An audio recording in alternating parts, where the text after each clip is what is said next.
Good evening, everybody who's joining us. On behalf of Shady Sports Network and my co-host for the evening, Pierce Sports Productions, thank you for joining us. Don't forget to hit that like button and share this with your friends. But on to our guest of the evening. If you're a fan of the Fan Control Football League, our next guest is about as good as it gets. He's basically on the Mount Rushmore of quarterbacks from the Fan Control Football League. He led the league in passing yards by over 100 yards this past season, as well as touchdowns by over 4 for the next passer. Of course, I'm talking about the newest quarterback for the Orlando Guardians of the XFL, Mitch Kidd. Mitch, how are you doing tonight? And thank you for joining us. Good. I'm excited to be here. I'm glad I finally get on with you. I know we've been talking about it for a little while. So definitely, I really appreciate you coming on, and we're super excited to have you tonight. Yeah, thanks. I'm excited to just talk and chat, and maybe we'll have to do a couple of these throughout the XFL season. I would absolutely love that, sir. So I always kind of try to start with one question. I always want to go all the way back to like how you began in football. So how did you first get involved with organized football, and what inspired you to first play the game? I started, well, my dad was like my flag football coach and stuff like that. So like way back in the day, I think flag football is a lot of where guys get their start from. You get to just go out there and have fun and, go be athletic. And we played every single position. You had to rotate through them. So everybody got to learn and just learning really the fundamentals of the game. And then from there, I went on, played tackle football, like fifth grade, I think, is when I started. So that was really fun. Kind of somewhere where it's, no pressure, but you still get to learn all your fundamentals and stuff. And you add pads into the game and all that. So I think you kind of figure out if you want to play or not. And at that point, um, kids aren't really big, but some kids are a lot faster than other kids. So sometimes I got hit harder then, I feel like, than I have in a lot of other times. Um, so yeah, had some great coaches there that kind of made me fall in love with the game. And then played in high school, had a great time. A lot of my good buddies now are the guys that I played with back then. And so I went to a junior college after that, Monterey Peninsula College. Wound up switching junior colleges for my second season. Didn't play a lot my first season. Um, Wound up going from there. I got hurt. Actually, funny story. I wound up punt returning and playing slot at some point because I was hurt. We were splitting time at quarterback. We had like 3 slots get hurt in like 1 week, or grades didn't fall through and all this stuff. So I punt returned against a guy who wound up punting at USC. And like for that to be the first time you go out there to punt return was just absolutely insane. So went from there to the University of Redlands, little D3 school, but learned a lot, played a lot, and from there wound up getting into arena football.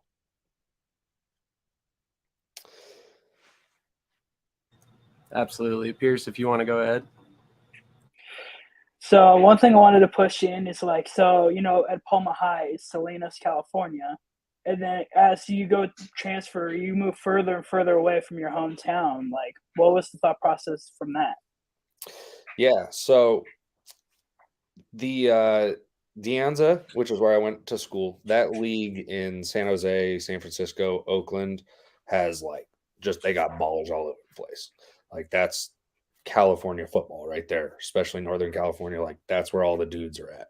So I went there because the competition was really good. The school I was going to didn't have anybody returning. They were like 0-11 the year before I got there. Figured it was a good way to turn a program around, kind of show schools what I could do. And then, playing the elite level talent, I think San Francisco City at that point had 10 of 11 defensive starters that year went D1, and the one who didn't wound up going to like Cal the year after because he wasn't eligible that year. They would have sent all 11 kids to big D1 schools like Auburn and LSU and things like that. So just wanted to get a taste, like kind of just get out of the small pond, get into a bigger pond. And I think I've just been hopping into bigger ponds ever since. It is kind of funny how as you follow your career, it was like each step you were, leveling up one more, one more. It was kind of awesome to follow, especially given that I'm a huge fan of the indoor game, whether it's FCF, CIF, whether IFL, whatever you're talking about. Yeah, me too. I think it has big impacts for when you get back outside. Exactly. In fact, let's go ahead and touch on that real quickly.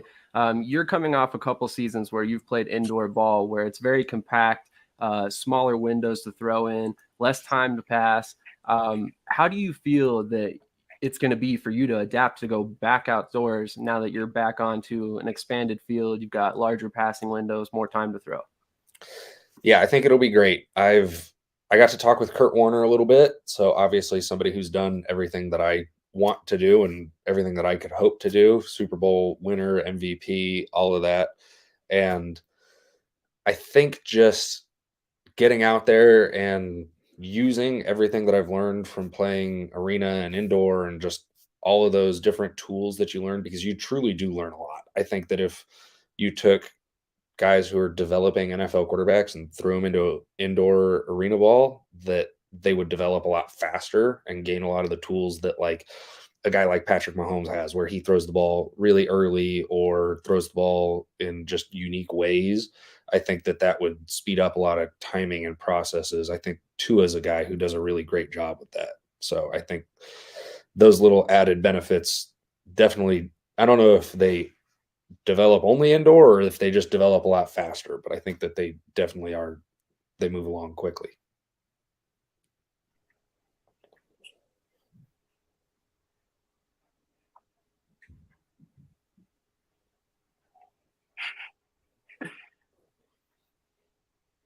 He's frozen. Nah, he's moving. Get something on. All right, so whoops. I was a Tampa Bay Vipers fan back in 2020, and it was hard, like they relocated to Las Vegas, and then the Orlando Guardians obviously happened. Does it feel to still hold much weight being an Orlando Guardian than being a Tampa Bay Viper? Yeah, I didn't get to be in that original XFL, so the Vipers didn't really impact me whether we were the Vipers or not. I think that the jerseys and stuff are really cool for the Vegas team. I think that I'm hoping they get to play at Allegiant Stadium. That would be awesome. I'm obviously looking forward to the game in Vegas. Hopefully we play there because I'm going to have a lot of home fan base get out to that game much easier. So yeah, I think it was probably a good change up. I mean, the V for Vegas looks really good and everything for the Vipers being there, and I think the Guardians is kind of a good fit. I know it originally came from New York and made a little more sense there, but I think that they did a good job with all that stuff. I'm hoping we get all the fans from the Tampa Bay, from even from back in the day when they had all the stadium packed. I'm hoping we get all that.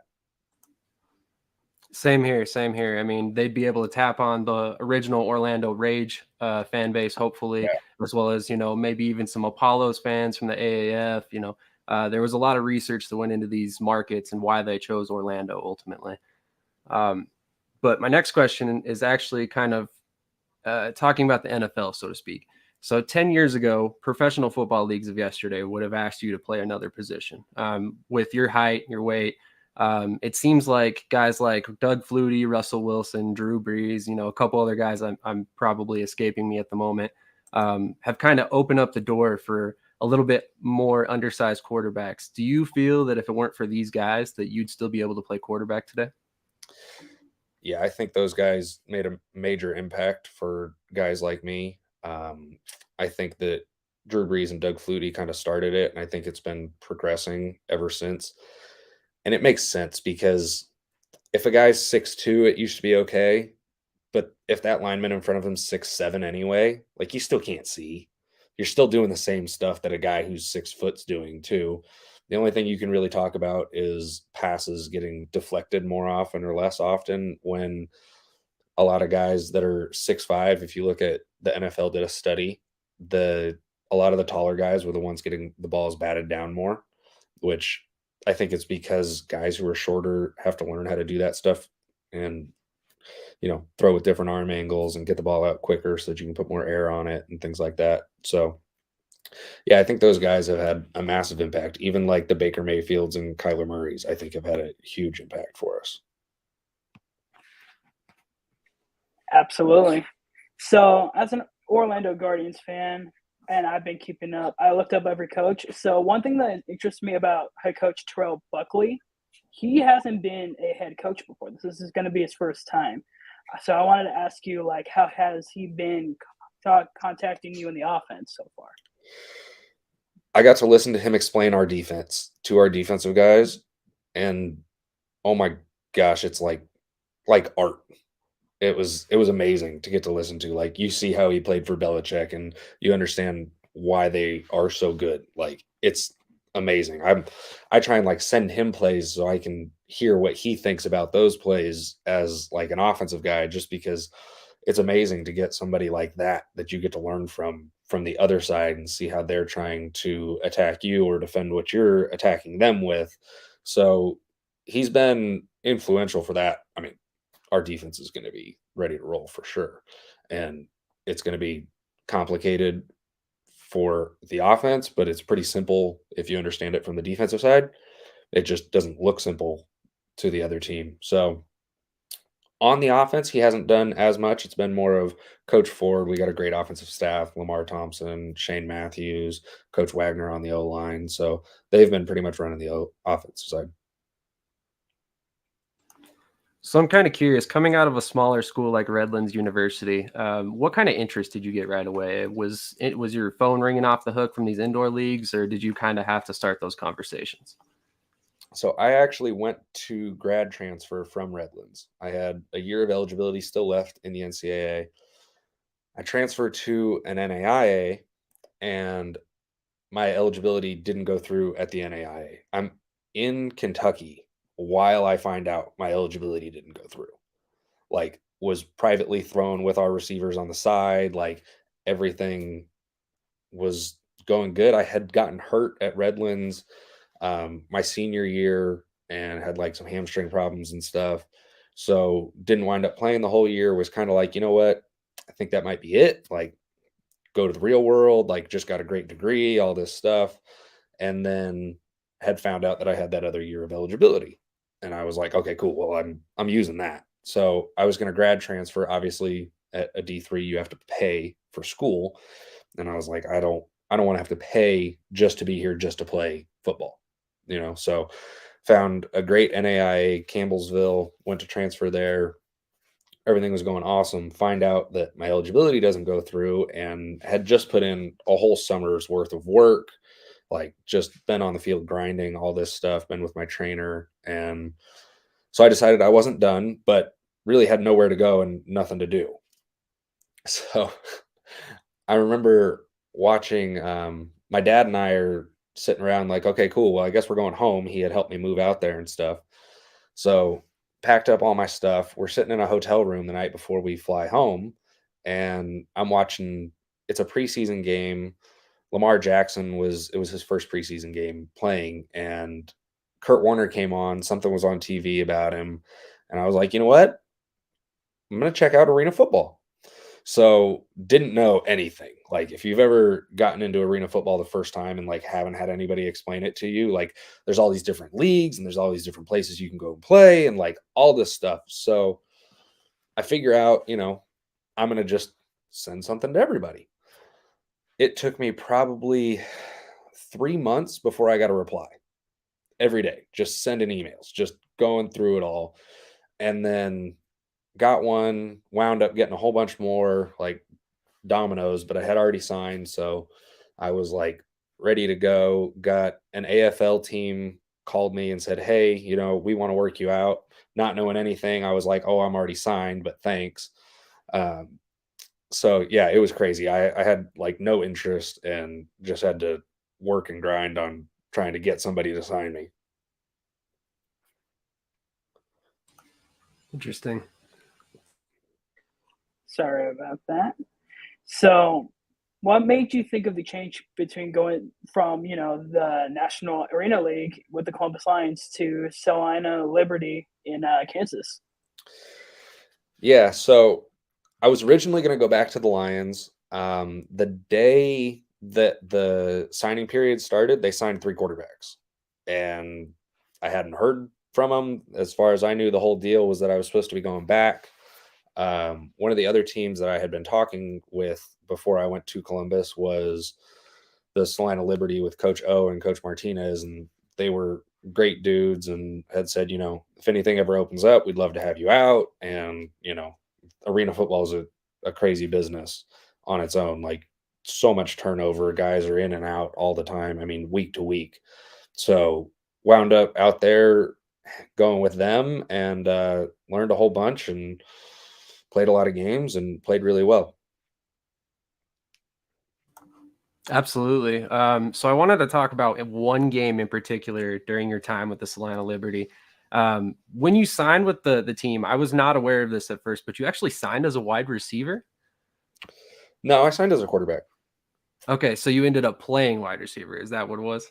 Yeah, so basically I wound up like getting pulled in the first or second game. I had more touchdowns than I had completed incomplete passes when I got pulled. More touchdowns than incomplete passes. Got pulled because there was a bad snap. It like rolled on the ground. I didn't even touch it, but on film it looks like it bounced off my hand. We had one camera angle, and basically it was if we can't trust you to catch the snap, then we can't play you, which is a fair statement. I felt like it wasn't necessarily what actually happened. But anyway, wound up getting pulled. Tyree Adams went in, and he's a stud, and he was tearing it up. So they were trying to figure out how to carry me on the roster anyway. And so I went to play that game as a receiver, just backing up for both spots. And then Ty went down. So I wound up playing quarterback. Absolutely. So in that game, you ended up having a near perfect performance coming off the bench, 16 for 19, 192 yards, 6 touchdowns, and 2 rushing touchdowns. So what I wanted to ask you is, how is it that you were able to enter the game with very little experience over the past couple weeks and basically come out and play near perfect like you did? So about 3 weeks before that, when I had gotten benched, I got together with a mental performance coach. He's from the same town I'm from. He's worked with a couple other guys and wound up just kind of finding him through one of my buddies who plays at UNLV. And he so far has like completely changed the trajectory of my career. I went from not starting in the CIF to where I'm at now, being in the XFL. Like, crazy that literally 2 or 3 weeks from starting with him wound up having that performance. And it's all stuff that I was always capable of doing, but I think sometimes your mind gets in the way, and like you don't show yourself what you want and that you're going to be able to go and get it.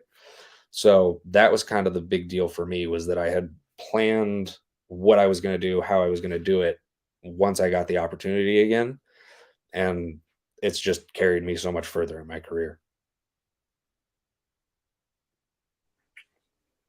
So, of course, in the FCF, you play for the Aoki's, which had Jacoby Herring, they had Joseph Boykin, just the guys you love throwing through to the entire season. Now you're going into the Guardians, where it's Andrew Jamil, Charleston Rambo, Cody Latimer. How much of a change between teammates like that has been for you? Yeah, so we actually got together, did a little deal out in Orlando where the players kind of just all got together, and we went and hung out and threw the ball around and stuff. And we got some great receivers. We still have Patrick Smith. I mean, a guy that I had most of the year last year, who's awesome. He's got some of the best hands I've ever seen. If you guys watch the video on the one play where I get absolutely destroyed by Cecil Cherry and he catches a one-hander in the back of the end zone, like he does that stuff literally daily. He'll be walking by you and somebody will say heads up, and he'll just turn and catch it and just hand it to you, like not even paying attention. It's amazing. Jamil obviously is a stud, like been putting up ridiculous numbers in the FCF 2 years straight, didn't have a consistent quarterback group last year and still was the top receiver, and it was him and Boykin. So I think that Cody Latimer's a stud. Obviously, played in the NFL. I didn't get to meet Rambo yet, but we got a lot of guys who are fast and catch the ball really well. So I think it's the same deal. You just got to get on the same page with your guys and just create that culture and all that stuff. Absolutely. So, as we all know, as we're talking about, you ended up with FCF, where you wound up dominating the competition this past season. I wanted to ask you specifically when it comes to promoting their players, is there any league that does it better than the FCF? No, there's really not. I talked about it with Jamil the other day. If you can ball and you go to the FCF, they're great. They got NFL players on the sidelines every week. They got NBA players. They got everything to bring the spotlight to you. They do it week in and week out. I mean, they're absolutely fantastic. They put a great spotlight on. You get 1 million, 2 million views every week, and that's not even counting people in the stands. So they do an outstanding job. Highly recommended. So going to the XFL, what's different from the FCF is you're going to be playing in different stadiums. And of course, one that hasn't gotten one is Vegas. And for me, I'm in that area. I would love to watch the Guardians and the Vipers go at each other. How do you feel about the current Vegas stadium situation? Yeah, I'm a Raider fan, so I'm hoping we get to play in Allegiant. My buddy who plays at UNLV, he plays in Allegiant. He loves it. I think that would be a great place, whether we play Thursdays or Fridays or whatever the case is. I know they're always doing stuff in that stadium, but it would be great to just get to play in a stadium that you're looking forward to getting to play in the future. Like, I feel like it just sets up your vision and your mindset and everything really well. So that's where I'm hoping it winds up being. And we'll have to get I definitely agree. That would be an amazing place for the XFL to kick off. But this seems like a perfectly good time to fire up your highlight film finally. So we'll go ahead and play that real quick. This is your 2022 FCF highlights, I believe. So you ended up being selected in the open rounds of the draft, being selected to a roster stacked with familiar faces from the FCF. How much of an advantage is it for you in your development to be working under your offensive coordinator, Robert Ford, who you know fairly well from the FCF? Yeah, it's been great. I mean, to know that you know what you're getting with the guy that you're working with is awesome. I mean, he's got so much knowledge. He coached for the Cowboys and the Dolphins, and he even coached in the USFL and has done a lot of just outstanding things. So I'm looking forward to getting to work with him a lot more for sure.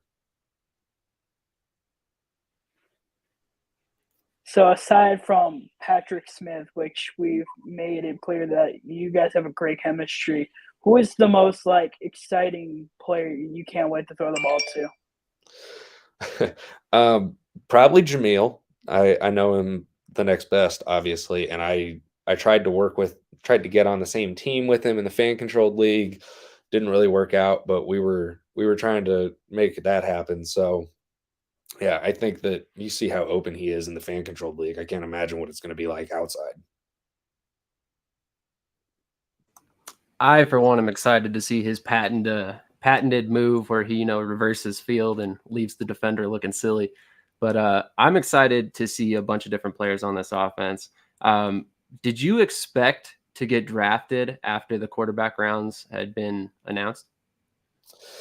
Yeah, I kind of had a feeling that this is where I was going to end up. So they did the quarterback rounds, I think, the day before, and so I kind of knew where I felt like I was going to fall.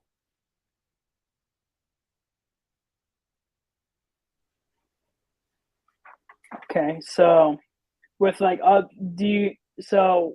one of the big things that kind of came up recently in the XFL when it comes to quarterbacks was Kurt Benkert. Of course, he was recently on the Packers and such, and he was assigned to the Roughnecks, and then he backed out to be with his family for the winter time. How much impactful is it to you that he chose family over football?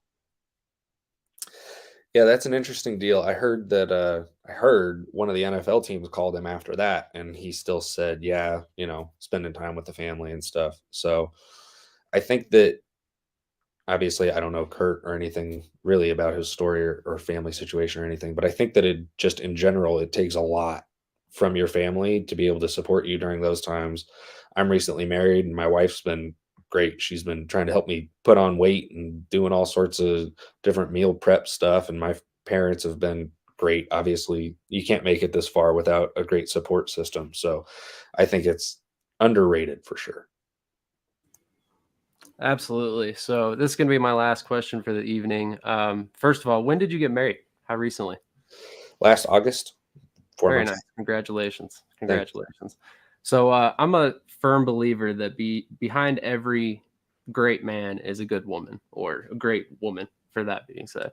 How has it impacted your life and your outlook on football in general being married now? It's interesting because you obviously have to provide more, for your family and things, and like it's got to be a little bit of an even split, which is tough to do with some arena football leagues. Like I've played for $200 a game before, and it would be really difficult to do that while somebody else is sitting at home and you're missing out on different things. So I think that if somebody's really supportive, we've been together since basically the end of high school, beginning of college.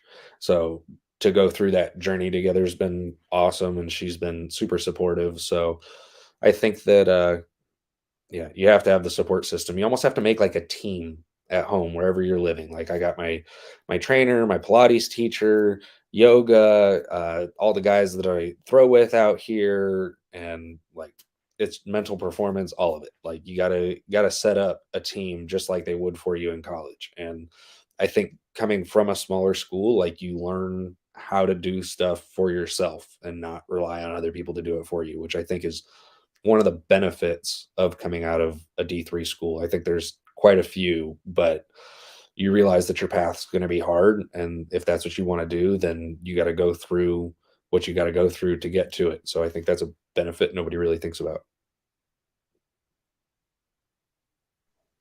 Alrighty, so this will be my last question. So, as an Orlando Guardians football player from the Orlando Guardians, I want you to take this time to whoever be watching that doesn't have a football team or anything to try to sell you and your team and why they should root for you guys this season. Well, we're going to win it all. So we'll start with that. You might as well be a fan of the best team. So I mean, we're just a group of great guys so far. Everybody I've met so far, everybody I've been on Zoom calls with so far has been super personable. Everybody's got a great attitude. That's one of the things our coaches focused on. They didn't want the guys who, they didn't want the guy who's been in the NFL and doesn't want to be in the XFL. They wanted all the guys who want to be there, that want to work, that want to get better. And I think a lot of that comes with it is like in the fan control league, like you want to talk with your fans, you want to be engaged with them. So I think that that's what a lot of us want. Like we want the big fan base, we want the growing fan base. Like you message me on Instagram, like I'll message you back. Like just want to be involved and in touch. You guys might have to help me come up with an idea. Last year they got to pick what I wore for the fan control games. So like figure out something for this, just want to keep the fans involved and engaged and maybe get to do something cool like that.